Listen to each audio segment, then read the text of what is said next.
I'm finally behind the joystick of this bad boy. Now, Starling, we've talked about this. This bad boy is a state-of-the-art spacecraft. Filled with delicate equipment. I know, I'm not gonna damage it too bad. I'm just gonna take it for a spin. And your idea of a spin is dodging asteroids. Flying around them. I'm really good at it in the simulators. That's the simulators. This is the harsh, unforgiving reaches of space, which is why we're sticking to the wide-open sectors for now. Sure, where it's safer. What was that, young lady? I said maybe we could at least fly a lap around Earth and its moon. Maybe visit Uncle Dork and pick up an ice cream sundae while we're there. I don't know. I suppose. Yes! Just keep in mind, I'll be watching you the whole way. Last time we went anywhere near Earth, we got in so much trouble with your mother. How was I supposed to know that nobody on Earth knows who Queen Haba is? Don't they know space royalty when they see it? Oh, ship sensors detect a blockade around planet Earth. A blockade? The ships appear to be Shimco, but they're made out of Machinra tech. Is that a distortion field around the planet? Correct. So our sensors can't penetrate it. What is going on down there on that planet?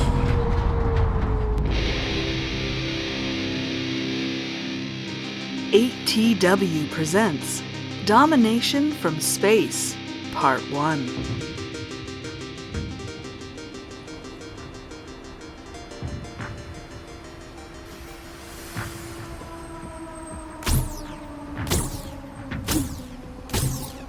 People of Earth, we Machinra have consented to aid you in repelling the Shimco and regaining your freedom.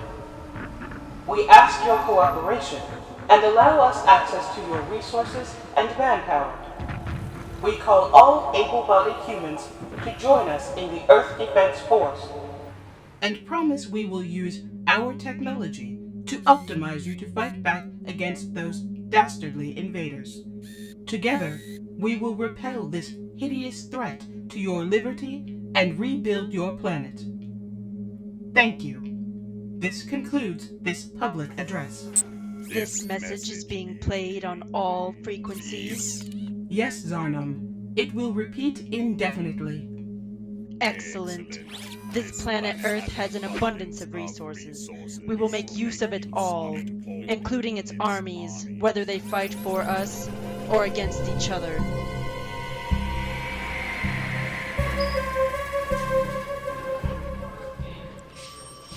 Yes, I know their army is growing. I know times are tough and terrifying. So I need options. I sent out a repeating radio broadcast to try to break into their signal. It'll get them to hear the truth instead of Machinra propaganda. Think they'll listen? Not all of them, no. But hopefully enough to make some kind of difference. Starfish, you're up. What are we looking at with the cyborgs here? Thank you, General Bombast. But if you please, I am Moji, not merely a starfish. The Machinra possess vast amounts of technology, which allow them to resemble humans, such as yourselves, Shimco, such as myself, and develop war machines of devastating power. Their human volunteers have been transformed into cyborg soldiers with the same technology. Forgive me. Moji, are you feeling all right? Do you need to take a break? We've been in this meeting for... Carvel, the more you coddle him, the less we're gonna get done. Coddle him? He's still recovering from being imprisoned and tortured by you! Do not worry, Martin Carville. I thank you for looking out for my health. Esteemed people of Earth, while I am relieved to be your ally rather than your prisoner, I must admit your capacity for infighting and ostracizing each other has been why the Machinra have so easily taken over this planet.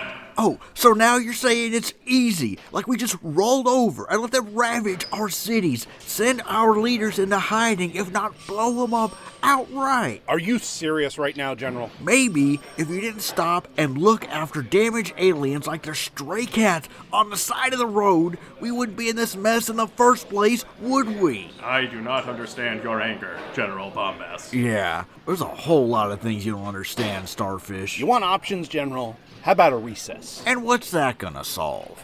This is a strategy session, and we still need options. We're not going to get anywhere if you keep biting our heads off every time we say anything.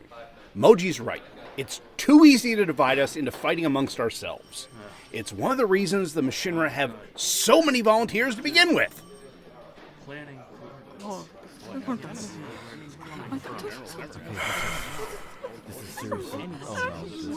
You know what? Fine. Let's take a 15-minute recess. In fact, make it an hour. But we still gotta get back to figuring this out. Are you okay, Moji? I will need the hour to rest. However, I must say this is one of our more productive strategy meetings.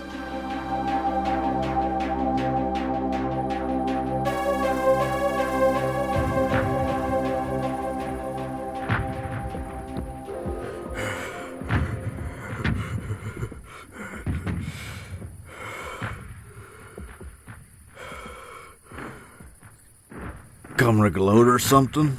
I wanted to let you know that Secretary of State Snoopinger is confirmed alive. He's made it to the safe house in Chicago. Snoopinger's alive, huh? So you brought me some bad news. Well, that and, believe it or not, Moji's not the only one I try to check in on. Even when I bite your head off?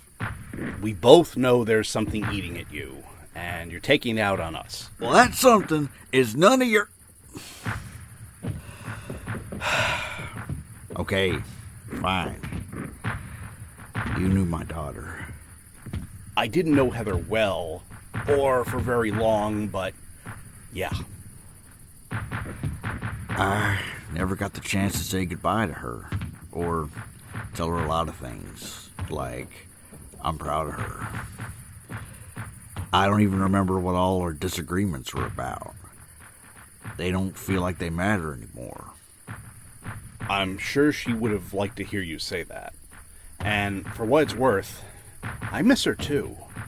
We had some deep conversations about what it all meant, even as the world was falling apart around us. And now without her, it's just falling apart. Target locked. Hey, what the... Let's get out of here! There is no escape. Subjects Ulysses Bombas and Martin Cargill are marked for termination. They're speaking with the same voice. Now that ain't right. I think we have larger problems. Run, kid. I'll hold them off with... Ulysses Bombas disarmed. Martin Cargill has escaped. Initiating pursuit. So... Come on. What are you waiting for? Finish me off already. Incoming message from Gia of the Machinra. Ah, great. You can tell her... Greetings, General Ulysses Bombas. You have been a difficult Earthling to find, but no longer. I bring you news from Chicago. Now listen, you two-bit little hologram. I have had enough. Yes, it seems you have had enough. Chicago is merely the latest in a long line of cities to fall under the might of the Machinra. There will be more, unless you surrender. You know I can't do that. Yes, I believe that is a manifestation of human pride. The more you hold on to it, the more you will continue to watch more cities crumble, more human lives destroyed. However, apathy is also a human trait, as is self-centeredness.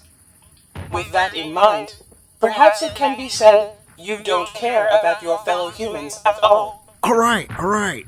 Fine, Oh God, it hurts me to say this, but... On the behalf of the United States... Cyborg units under attack. Unknown assailant. Initiating count. Error. What is happening? Cyborg units Do I know you? The beard and gray hair are new, but yeah. Wait. Buck 50? Is that you? Yes, sir. I've been out of the game a good long while, but I'd like to volunteer my services to the cause.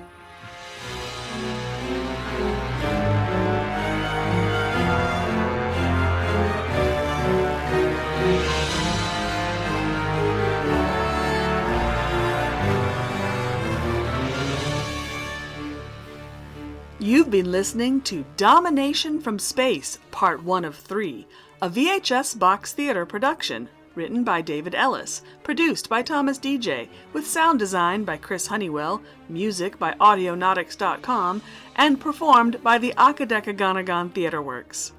Eugene R. Hendricks was Spacehawk and Martin Carville.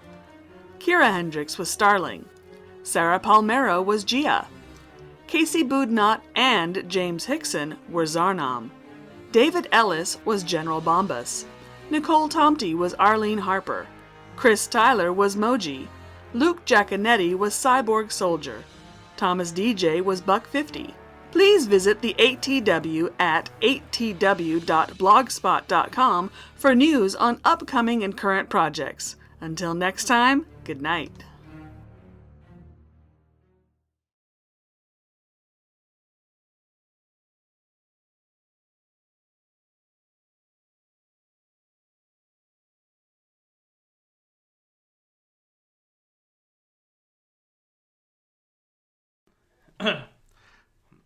Alright, I'll get a couple for you here. Alright.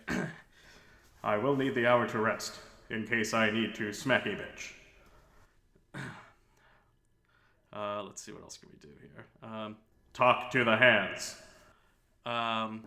Next time he calls me Starfish, I will call him Dumbass. General Dumbass.